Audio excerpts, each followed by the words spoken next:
ನಿವೃತ್ತ ಡಿಜಿಪಿ ಓಂ ಪ್ರಕಾಶ್ ಹತ್ಯೆ ಪ್ರಕರಣ ಹಲವು ಆಯಾಮಗಳನ್ನು ಪಡೆದುಕೊಳ್ಳುತ್ತಿದೆ.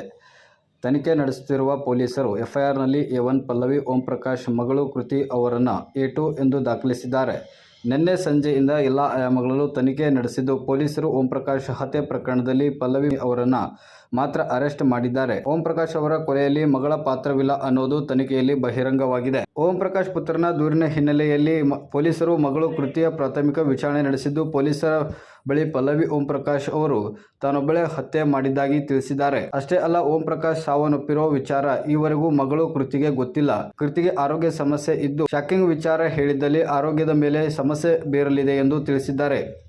ಹೀಗಾಗಿ ಮಗಳಿಗೆ ತಂದೆ ಸಾವಿನ ಸುದ್ದಿ ತಿಳಿಸಬೇಡಿ ಎಂದು ತಾಯಿ ಪಲ್ಲವಿ ಹೇಳಿದ್ದಾರೆಂದು ಪೊಲೀಸ್ ಮೂಲಗಳು ತಿಳಿಸಿವೆ.